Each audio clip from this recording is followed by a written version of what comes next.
নমস্কাৰ। আমি অসম ৰাজ্যিক অংগনবাদী কৰ্মী সহায়িকাই পুনৰবাৰ ফেচবুকৰ মাধ্যমেৰে আমি জনাব বিচাৰিছো যে অসম ৰাজ্যিক অংগনবাদী কৰ্মী সহায়িকা সন্থাই আজি মাননী বৃদ্ধিৰ ক্ষেত্ৰত দীৰ্ঘদিন ধৰি আমি যি অসহযোগ আন্দোলন চলাই আছিলো, এই অসহযোগ আন্দোলন আমি সমগ্ৰ অসমৰ সম বান্ধৱীসকলে সমৰ্থন জনাইছিল। এই অসহযোগ আন্দোলনৰ সময়তে সন্মানীয় মুখ্যমন্ত্ৰী মহোদয়ে যি মাননী বৃদ্ধিৰ কথাটো কোৱাৰ ক্ষেত্ৰত তেখেতে আমাক কৈছে যে CI-টোৰ লগত আপোনালোকে থাকিব নালাগে, CI-টো বাদ দিব লাগে। তেখেতে কোৱা কথাটো কোনো যুক্তি বুলি আমি নাভাবো। সংগঠন যিয়ে নকৰক, যে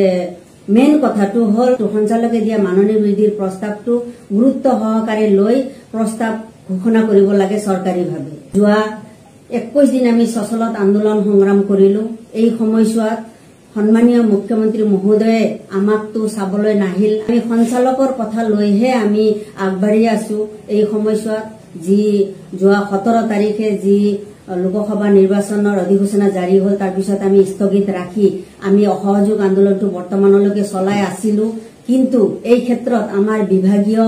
সঞ্চালক মহোদয়ে কেইবাবাৰো আমাক আলোচনাত মাতিছে। আলোচনাত মাতি আমাক এটাই কথা কৈছে যে আপোনালোকে সদ্যহতে যি অসহযোগ কৰি আছে, এই অসহযোগটো আপোনালোকে উঠাই লব লাগে। লগতে অসহযোগৰ সময়তে আমি যে পোষণ টেকাৰৰ কামো আমি কৰা নাই, এই ক্ষেত্ৰত কিছু সমস্যা আছে। সেই কথা আমি আমাৰ বিভাগীয় সঞ্চালক মহোদয়ক আমি অৱগত কৰিছো। কিন্তু আমি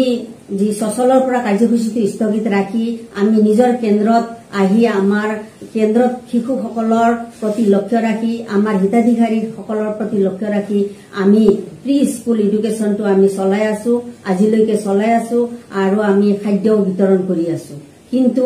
আজি সঞ্চালক মহোদয়ে যি আলোচনাত মাতি বৰ্তমানলৈকে আপোনালোকে অসহযোগটো বৰ্তমান উঠাই লওক বুলি তেখেতে আমাক কৈছে। আৰু মোবাইলৰ অসুবিধাৰ কাৰণে যি কাৰ্যালয়ৰ পৰা দিয়া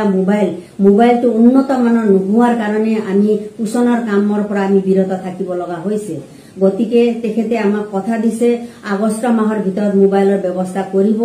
আৰু তেখেতৰ কথা মতেদি আৰু আগন্তুক যি 4 জুনত নিৰ্বাচনী ফলাফল ঘোষণা হব, তাৰ পিছতে যি আমাৰ এই মাননী বৃদ্ধিৰ প্ৰস্তাৱটো পুনৰবাৰ আমাৰ মুখ্যমন্ত্ৰী মহোদয়ৰ লগত, মন্ত্ৰী মহোদয়ৰ লগত, কমিশনাৰ মহোদয়ৰ লগত আলোচনা কৰি এই প্ৰস্তাৱটো যি 12 অক্টোবৰ তাৰিখে সঞ্চালকে দিয়া প্ৰস্তাৱটো আলোচনা কৰি গৃহীত কৰাৰ ব্যৱস্থা কৰিম বুলি তেখেতে আমাক জনাইছে আলোচনাৰ মাধ্যমেৰে। গতিকে আমিও আমাৰ এই সঞ্চালকৰ পদক্ষেপক আমি সন্মান জনাই আমি আমাৰ এই অসহযোগ কাৰ্যসূচীটো আমি 20 জুনলৈকে আমি স্থগিত ৰখাৰ বাবে আজি আমি ফেচবুক মাধ্যমেৰে জনাইছো সম বান্ধৱীসকলক। লগতে আমাৰ এই মোবাইল বৰ্তমান যি অসহযোগটো আমি স্থগিত ৰাখিছো, গতিকে পোষণ টেকাৰৰ কামটো আমি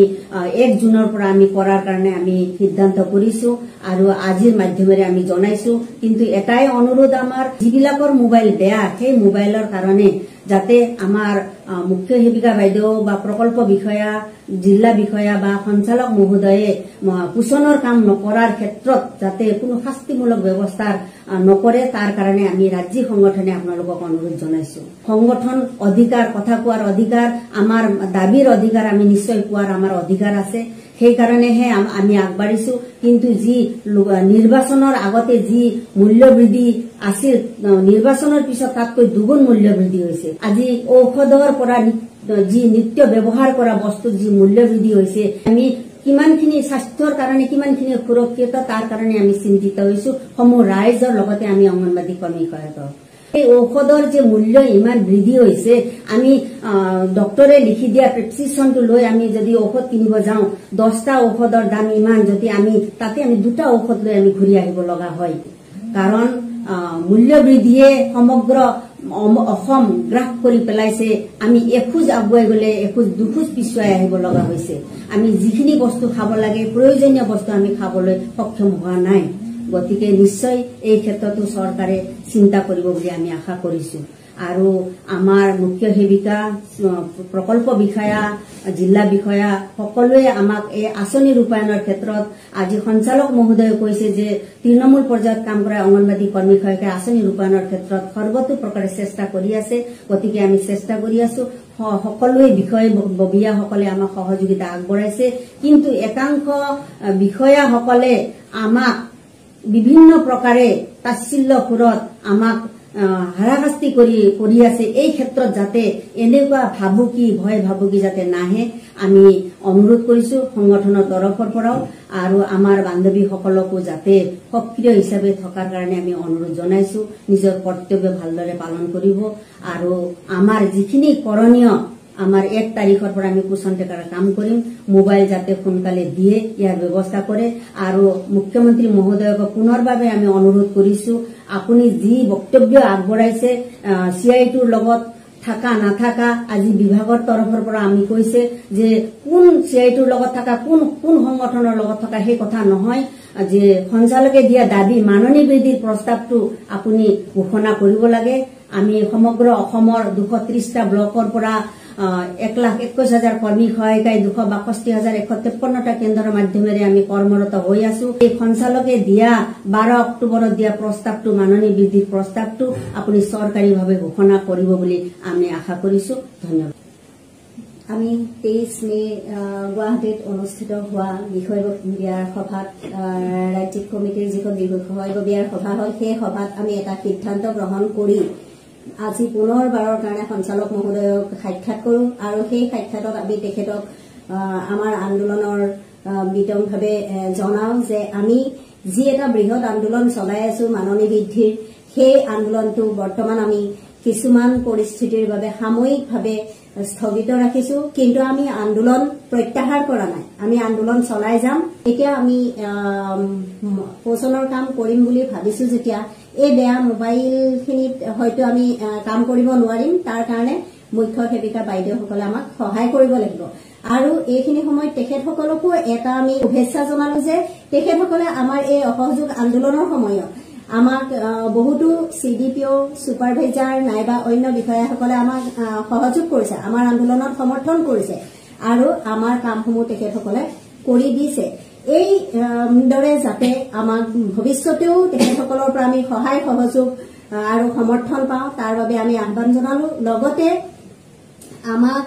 কিন্তু এইখিনি সময়ত বিভিন্ন সুপাৰভাইজাৰ আৰু CDPO বাইদেউ কিন্তু আমাক বহুতো ভয় ভাবুকি দিছে এই ক্ষেত্ৰত তেখেতসকলকো আমি কওঁ যে আমি হৈছো তৃণমূল পৰ্যায়ৰ কৰ্মী সহায়িকা আমি মাননী বৃদ্ধিৰ এটা আন্দোলনত লাগি আছো কাৰণ আমাৰ এতিয়া মাননী হল কৰ্মীৰ 6,500 টকা আৰু সহায়িকাৰ 3,250 টকা নিৰ্বাচনৰ আগত যিখিনি আমাৰ মুদ্ৰাস্ফীতি আছিল এতিয়া নিৰ্বাচনৰ পাছত আৰু বাঢ়িছে তেতিয়াহলে মাননীয় মুখ্যমন্ত্ৰী মহোদয় আপুনিও যাতে আমাৰ এই আন্দোলনক অকণমান সমৰ্থন জনায় কাৰণ আমি কাৰ বেনাৰত আন্দোলন চলাইছো সেইটো ডাঙৰ কথা নহয় কিন্তু আমাৰ 1,21,000 কৰ্মী সহায়িকাৰ মুখলৈ চাই আপুনি এই মুদ্ৰাস্ফীতিৰ সময়ত আমি কেনেদৰে পৰিয়ালটো চলাই নিব পাৰো আমি নিজৰ কৰ্মক্ষেত্ৰত কেনেদৰে ভালদৰে আগবাঢ়িব পাৰো সেইটো যাতে আপুনি গঠনমূলক দিহা পৰামৰ্শৰে আগবঢ়াই নিয়ে আৰু লগতে মুখ্যমন্ত্ৰী মহোদয়ৰ বক্তব্যৰ পাছত বিভিন্ন আমাৰ অংগনবাড়ীৰ আগতেও 2-3টা সংগঠন আছিল তাৰ পাছতো নতুন সংগঠন হৈছে অংগনবাড়ীৰ দল সংগঠন কৰাটো তেওঁলোকৰ নিজা নিজা অধিকাৰ আছে আমাৰ এটা মৌলিক অধিকাৰ হিচাপে আমি প্ৰতিবাদ কৰিব পাৰো আমাৰ দাবী সাব্যস্ত কৰিব পাৰো কিন্তু এইটো নহয় যে কাৰোবাক ব্যক্তিগতভাৱে আক্ৰমণ কৰিব আমি গম পাইছো বিভিন্ন দল সংগঠনৰ কৰ্মী সহায়িকাসকলে আমাৰ অসম ৰাজ্যিকৰ কৰ্মী সহায়িকাক লৈ ব্যক্তিগতভাৱে মন্তব্য আগবঢ়াইছে এই ব্যক্তিগত মন্তব্যক কিন্তু আমি ধিক্কাৰ জনাইছো কাৰণ এনেদৰে আক্ৰমণমূলক মন্তব্য কোনেও নিদিব কাৰণ আমাৰো এটা মন আছে আমিও আমাৰ দাবী আদায় কৰাৰ ক্ষেত্ৰত আমি আগুৱাই গৈ আছো তেনেকুৱা অৱস্থাত আপোনালোকৰ এই মনোভাৱক আমি ধিক্কাৰ জনাইছো আৰু মাননীয় মুখ্যমন্ত্ৰী মহোদয় আপোনাক পুনৰবাৰ আমি আমাৰ আন্দোলনৰ বিষয়টো কওঁ যে আমাৰ অংগনবাড়ী কৰ্মী সহায়িকাৰ ৰিপৰ্টক লৈ বিভিন্ন বিভাগ যেতিয়া চলি আছে আৰু আমি শিশুৰ কাৰণে কোনো আমি বেয়া উপদেশ দিয়া নাই। আমাৰ কেন্দ্ৰত যিখিনি শিশু আহে সেইখিনি এজন আহিলেও ভাল শিক্ষাই দিয়া যায় আৰু তেওঁলোকক ভাল উপদেশেই দিয়া যায়। আপুনি বিভিন্ন কেন্দ্ৰ পৰিদৰ্শন কৰিছে, মাননীয় সঞ্চালক মহোদয়েও বহুত কেইটা কেন্দ্ৰ পৰিদৰ্শন কৰিছে, তেখেতেও নিশ্চয় বেয়া পোৱা নাই আৰু তেখেতেও আমাক জনাইছে যে তেখেতে আমাৰ বহুত কেন্দ্ৰ ভালে পাইছে। সেইকাৰণে মাননীয় মুখ্যমন্ত্ৰী মহোদয়, আমাৰ আজি এই মঞ্চৰ পৰা আপোনাক আহ্বান জনাও যাতে আপুনি আমাৰ সঞ্চালক মহোদয়ৰ মাননী বৃদ্ধিৰ যি প্ৰস্তাৱ আছিল সেই প্ৰস্তাৱক সমৰ্থন কৰি অতি শীঘ্ৰে যাতে আমাৰ মাননী বৃদ্ধি কৰে। ধন্যবাদ। হয়, আমি সকলোৱে যেতিয়া CIIটোৰ যি কথা আহি পৰিছে, আমি CIIটো সংগঠনে জন্ম দিয়া এই সংগঠন অসম ৰাজ্যিক সংগঠন আগলৈও আমি CIIটোৰ লগত থাকিম আৰু ভৱিষ্যতেও থাকিম। এই কথা আমি সমূহ বান্ধৱীসকলক অনুৰোধ জনাইছো। আগন্তুক সময়তো সকলোৱে সহায় সহযোগিতা পাম বুলি আশা কৰিছো।